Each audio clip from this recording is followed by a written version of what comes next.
Buenas noches, iglesia, ¿cómo están todos? Dios los bendiga. Qué privilegio para mí nuevamente poder estar con ustedes, poder tener este mensaje que espero que sea mucha bendición para todos. Dios los bendiga, espero que todo marche muy, pero muy bien. Iglesia, recordarles un poquitico acerca de nuestros horarios. El próximo domingo tenemos el culto a las 9 de la mañana. Recuerde que es importante que podamos llegar puntuales, llegar a las 9, poder estar en todo el culto que es la alabanza, la enseñanza y que al final también podamos compartir un tiempo juntos, es de bastante importancia. Y bueno, los miércoles seguimos muy juiciosos a las 8 de la noche teniendo este tiempo de reflexión bíblica y también pues de oración, ¿verdad? Así que bueno, vamos directamente a la palabra de Dios en esta noche. Hoy quiero invitarlos a que abramos nuestras Biblias en el libro de Jueces capítulo 6. Jueces capítulo 6. Y vamos a leer los versos 1 hasta el 6. Jueces capítulo 6, versos 1 hasta el 6. Vamos a ir por favor allá a nuestras Biblias y vamos a leer juntos. Jueces 6, versos 1 hasta el 6. Dice lo siguiente: los israelitas hicieron lo malo a los ojos del Señor. Entonces el Señor los entregó a los madianitas durante 7 años. Los madianitas eran tan crueles que los israelitas hicieron escondites en los montes, en las cuevas y en lugares fortificados. Cada vez que los israelitas sembraban sus cultivos, venían saqueadores de Madián, de Amalec y del pueblo del oriente y atacaban a Israel. Acampaban en territorio israelita y destruían las cosechas hasta la región de Gaza. Se llevaban todas las ovejas, las cabras, el ganado y los burros y dejaban a los israelitas sin qué comer. Estas multitudes enemigas que venían con sus animales y sus carpas eran como una plaga de langostas. Llegaban en numerosas manadas de camellos, imposibles de contar, y no se iban hasta que la tierra quedaba desolada. Así que Israel se moría de hambre en manos de los madianitas. Entonces los israelitas clamaron al Señor por ayuda. Vamos a orar. Señor, queremos darte gracias en esta noche por darnos la bendición, el privilegio de aprender de ti, Señor, de ser transformados por el poder de tu palabra, Señor. Gracias, Dios mío, enséñanos hoy y que este mensaje, Señor, sea transformando nuestro corazón y llevándonos a tomar las decisiones que este mensaje nos pide que tomemos, Señor. Quiero poner en tus manos mi vida y pedirte que me uses, Señor. Te doy gracias en el nombre de Jesús. Amén y amén. Muy bien, mis hermanos. Hay algo que quiero compartirles en esta noche y tiene que ver mucho con que nosotros entendamos el contexto de lo que como humanidad estamos viviendo en este momento. Todos nosotros estamos en un entorno, vivimos en una sociedad, pertenecemos a un barrio, pertenecemos a una familia y debemos conocer el entorno que nos rodea. Esto nos va a ayudar mucho a ser más efectivos y por supuesto fieles al llamado que Dios nos ha hecho como creyentes y como iglesia. Déjeme hablarle un poco acerca de qué estaba pasando en la sociedad en la que estamos leyendo en este capítulo 6. La generación de la que habla el libro de Jueces fue una generación bastante particular. ¿Por qué razón? Resulta que la generación del libro de Jueces es una generación que viene después del liderazgo de dos personas muy relevantes en la historia del pueblo de Dios. Tenemos el liderazgo de Moisés. El liderazgo de Moisés fue muy importante porque sabemos que Dios lo escogió a él para que guiara al pueblo mediante todas las señales que Dios iba a hacer para librarlos del yugo de Faraón y de los egipcios. Y sabemos que Dios los iba a llevar a una tierra prometida. Después en ese trayecto pasan muchas cosas y ya no está Moisés. Ante la ausencia de Moisés viene un segundo liderazgo, es el liderazgo de Josué. Josué también llevó un liderazgo muy importante en medio del pueblo de Dios. Así que estos habían sido los líderes que habían precedido la generación de los hombres de jueces. En jueces hay una constante que usted va a encontrar por lo menos en varios de los capítulos de jueces, y es una fluctuancia espiritual. Había un ir y venir con Dios. Habían tiempos en que la gente se comprometía, pero después se olvidaban de Dios. Y este fue un común denominador en la historia del pueblo de Israel en el tiempo de los jueces. Resulta que mueren toda la generación de los que habían conocido a Josué, y entonces queda una generación que el libro de Jueces dice que no conocía a Dios ni conocía su palabra. Y aquí empezamos a ver el por qué el declive moral y espiritual del pueblo de Israel en la época de los jueces. ¿Por qué razón? Porque las generaciones siguientes después de Josué no conocían a Dios y habían desechado la palabra de Dios.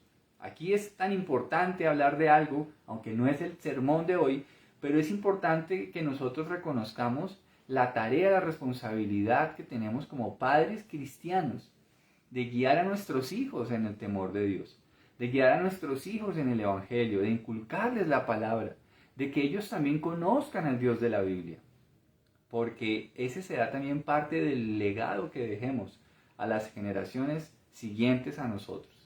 En la historia de Jueces vemos justamente eso, una generación que se levantó y no conocía a Dios. Sucede que Dios tenía una forma de actuar, y era que cada vez que esa generación se olvidaba de Dios, entonces Dios permitía que algunos enemigos vinieran y los oprimieran por un tiempo. Eso es un común denominador que usted va a encontrar en el libro de Jueces. Y es justamente lo que estamos viendo en el capítulo 6. Este pueblo antes era temido, el pueblo de Israel era temido, era respetado, pero ahora estaba arrinconado en cuevas. Y eso es lo que pasa cuando los que conocen a Dios le dan la espalda a Dios. Cuando nosotros le damos la espalda a Dios y abrazamos el pecado, antes éramos conocidos por personas brillantes, llenas de vida, de gozo, pero cuando le damos la espalda a Dios, nos arrincona el pecado, nos arrincona el enemigo. Entonces, tú y yo no podemos tomar el pecado con liviandad, porque tarde o temprano el Señor nos va a disciplinar y Él va a usar una vara de disciplina. Y esas varas de disciplina tienen un propósito que vamos a ver más adelante. ¿Qué hicieron los israelitas entonces al caer en esa situación? Quiero que lea conmigo allí en el capítulo 6, el versículo 6. Dice, así que Israel se moría de hambre en manos de los madianitas. Entonces los israelitas clamaron al Señor por ayuda. ¿Qué pasó entonces cuando Dios trajo esa vara de corrección que eran los madianitas, que los tenían encerrados en cuevas, que les saqueaban sus cultivos, que les robaban todo lo que tenían? Pues esa situación hizo que ellos se acordaran de Dios y entonces acuden a Dios en su búsqueda. Recuerda que la aflicción ablanda los corazones más duros. Ese es el instrumento divino mediante el cual Dios trata a aquellos que han abrazado el pecado. Lo mejor que puede hacer el hombre que está bajo el trato de Dios es volver a Dios, es orar, volver a buscarlo en oración. En momentos así, créame que eso es lo más sabio que podemos hacer. Dios es grande en misericordia y Él siempre va a recibir a aquellos que vuelven a Él arrepentidos. Su benignidad nos guía al arrepentimiento, a reconocer que le hemos fallado y que solo con Él tu vida y la mía tienen sentido. ¿Pero qué le respondió el Señor cuando ellos clamaron en oración? Leamos versos 7 al 10. Cuando clamaron al Señor a causa de Madián, el Señor les envió un profeta, quien dijo al pueblo de Israel: Esto dice el Señor, Dios de Israel: Yo te saqué de la esclavitud en Egipto, te rescaté de los egipcios y de todos los que te oprimían. Expulsé a tus enemigos y te di sus tierras. Te dije: Yo soy el Señor, tu Dios. No debes rendir culto a los dioses de los amorreos, en cuya tierra ahora vives, pero no me hiciste caso. Ahí está la respuesta de Dios. ¿Sabes? Me parece muy particular que la victoria diaria de un creyente se compromete cuando el creyente abraza el pecado. La victoria diaria, el triunfo, el gozo, se compromete seriamente cuando abrazamos de alguna manera el pecado. El Señor les recuerda que a pesar de todo, Él seguía siendo su Dios. Dios seguía considerando que ellos eran su pueblo. ¿Por qué razón? Porque Él los había liberado con gran despliegue de poder. Recordemos que el Señor los está llevando nuevamente al tiempo del Éxodo. Les está recordando que Él fue el Dios que los liberó de la esclavitud.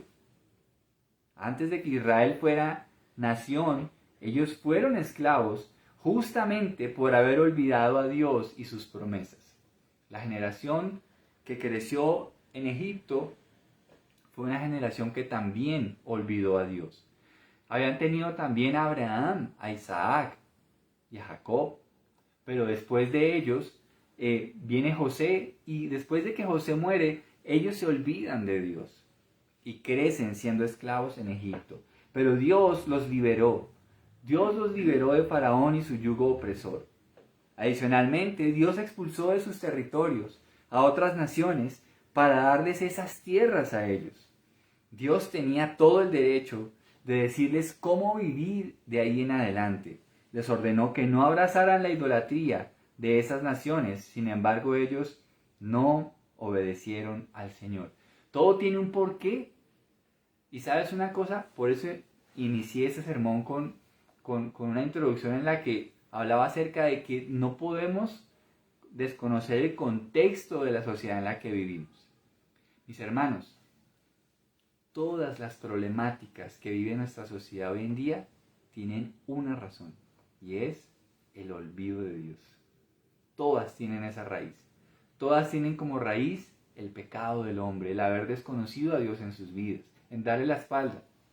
Y por eso tú y yo no podemos perder el enfoque realmente de la sociedad en la que vivimos. Muchos de nosotros hemos sido rescatados por Dios y nos liberó del yugo de la esclavitud del que estábamos sometidos por el pecado. Nuestra esclavitud no es la misma que la que vivieron los judíos con los madianitas. Es una esclavitud mucho peor. Es la esclavitud del pecado. Y Jesús mismo vino a derrotar el pecado y vino a derrotar a Satanás allí en la cruz del Calvario. Ahora, por medio de la fe en Jesucristo, somos hechos hijos de Dios. Y por ende, Él tiene también todo el derecho de decirnos cómo debemos vivir desde ese momento en adelante. Él también nos advierte que no tengamos ídolos, sino que al contrario lo amemos y le sirvamos cada día. Dios sigue siendo el mismo Dios de todos los tiempos.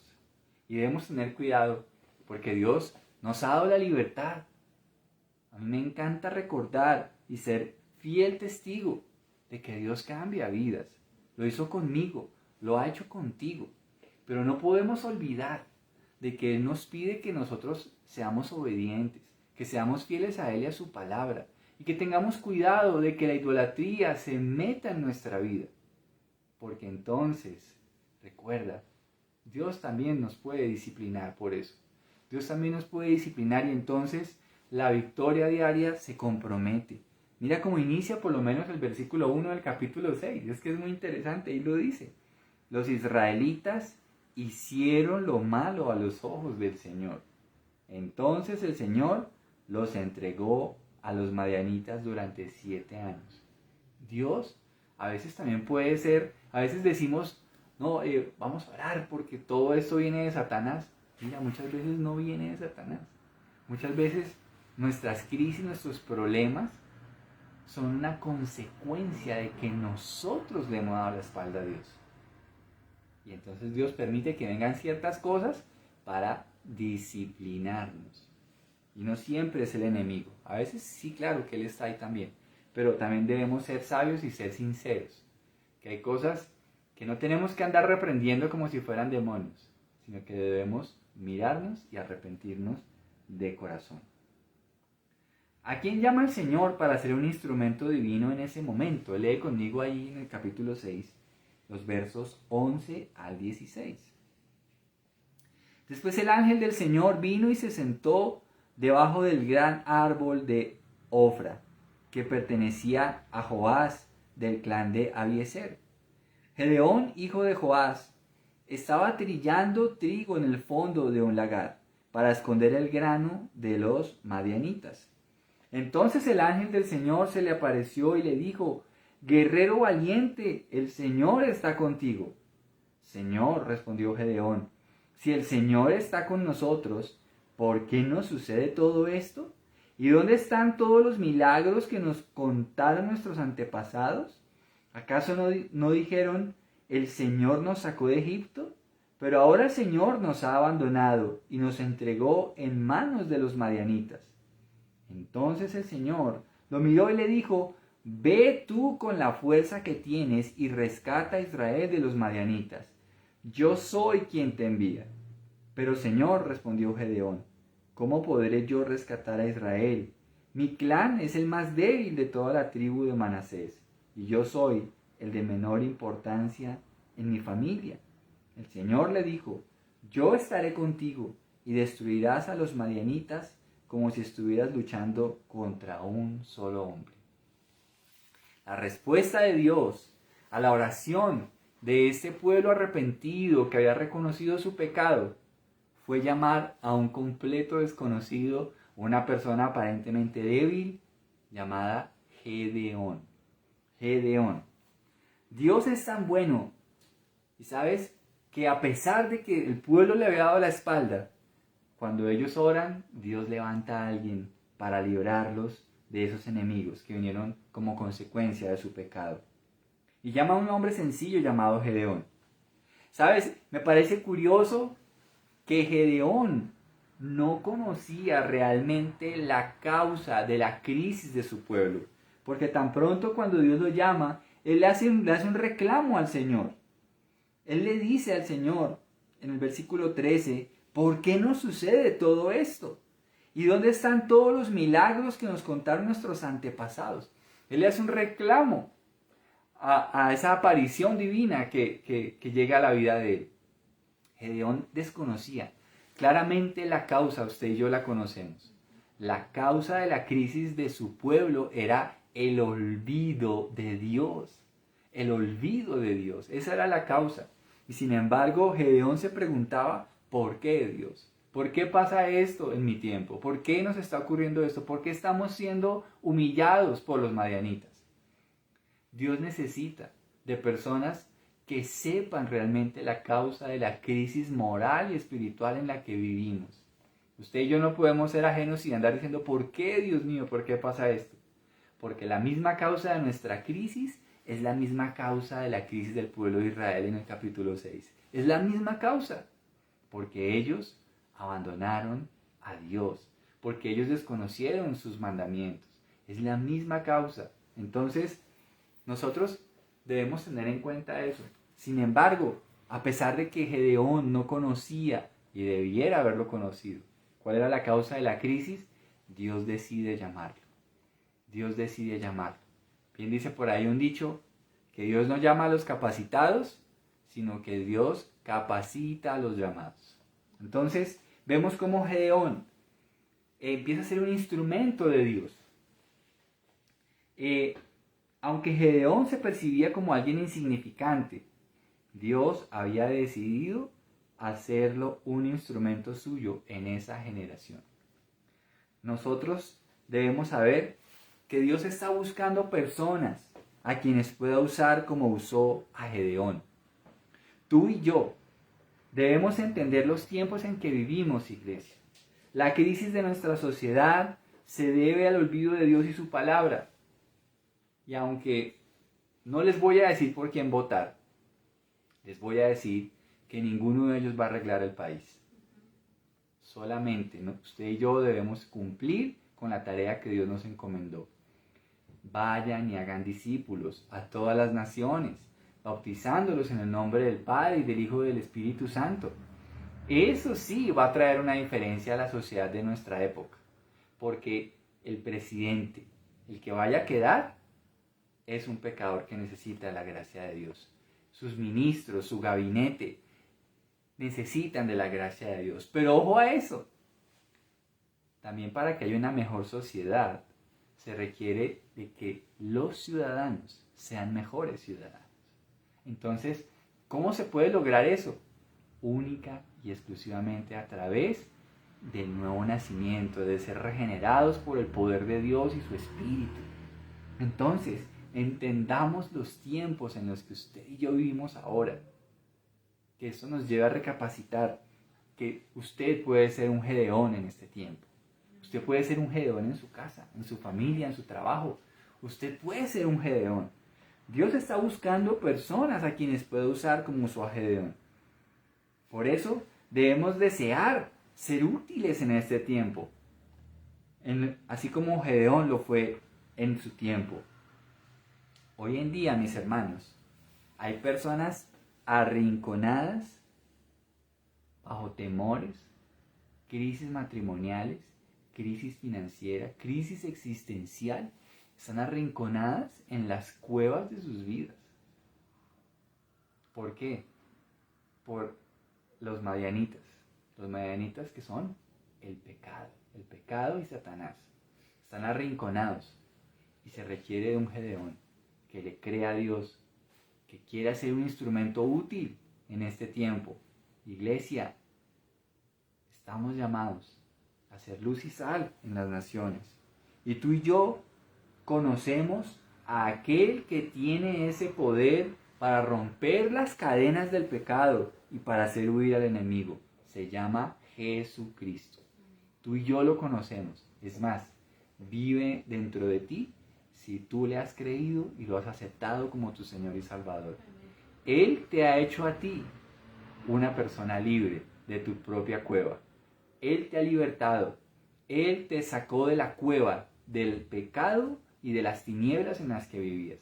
Por eso es tiempo de que vayamos a actuar como Dios llamó a Gedeón. Entendamos los tiempos, mis hermanos, en los que vivimos actualmente. Así que, ¿cuál va a ser tu respuesta? ¿Qué harías tú si Dios te llamara como llamó a Gedeón? ¿Cuál sería tu respuesta? ¿Cómo actuarías? ¿Cuál crees tú que es la crisis que vive la sociedad actual?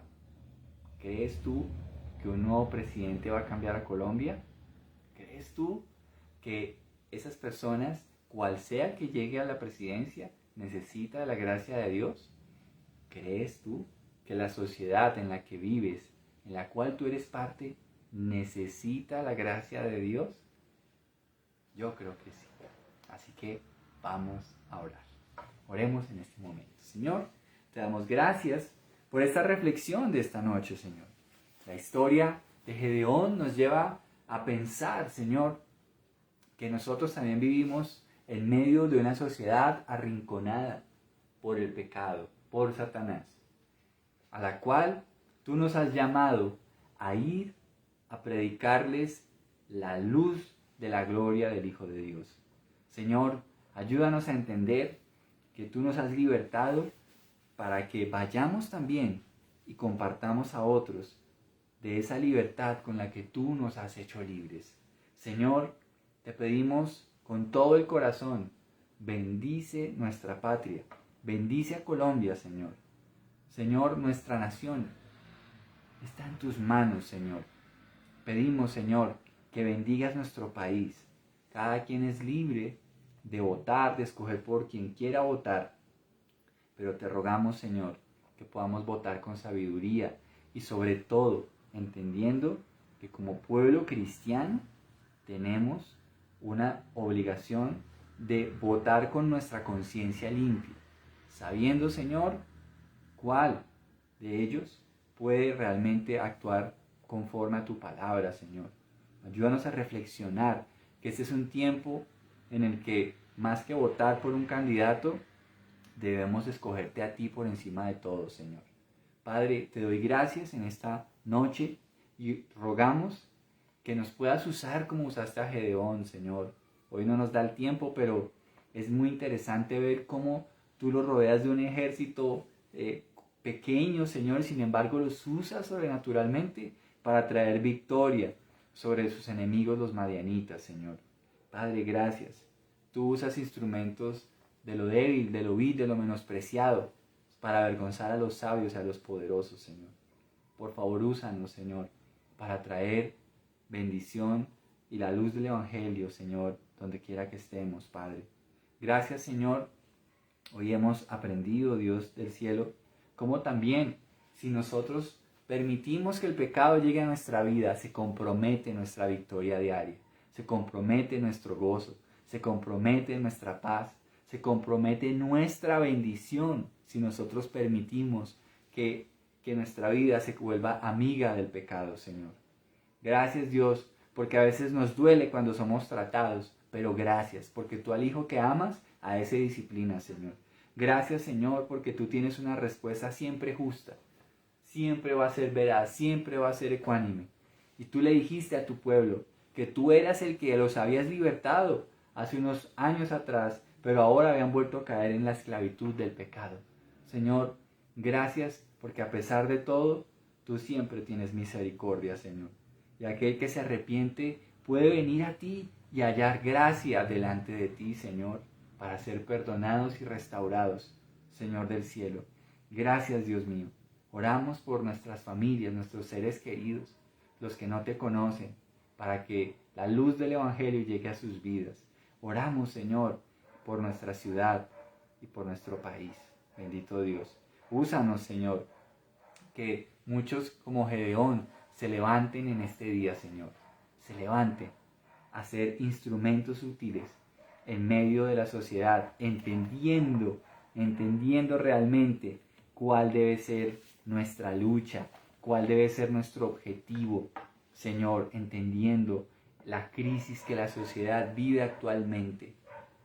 Y es que la sociedad necesita de Dios, necesita de Jesús. Señor, qué bendición el poder conocerte, el poder servirte y el poder ser un instrumento útil como Gedeón en nuestro tiempo. Te bendecimos y te alabamos. En el nombre de Jesús, amén y amén. Mis hermanos, qué privilegio haber compartido este tiempo con ustedes. Meditemos, ¿verdad? Necesitamos entender el tiempo en el que vivimos, el tiempo que estamos pasando ahora. Todos necesitamos de la gracia y la salvación de nuestro Señor Jesucristo. Por eso es importante que no pongamos nunca por encima nuestros temas políticos de la demanda del Evangelio. Amén. Lo dice Mateo 28. Por lo tanto, vayan y hagan discípulos. Eso está por encima de todo lo demás. Yo a veces quisiera ver que en nuestras redes sociales difundiéramos el Evangelio como somos de apasionados con los temas de la política. A veces quisiera ver que hubiera una cosa superior, ¿no?, a eso. Pero ahorita hay tanta pasión que ojalá fuéramos así apasionados para llevar el Evangelio. Mis hermanos, Dios los bendiga. Espero verles este próximo domingo. Recuerden que seguimos con nuestro tema de Corintios, que está genial. Y bueno, un abrazo fraternal para todos, los queremos mucho y una feliz noche. Que descansen. Bendiciones.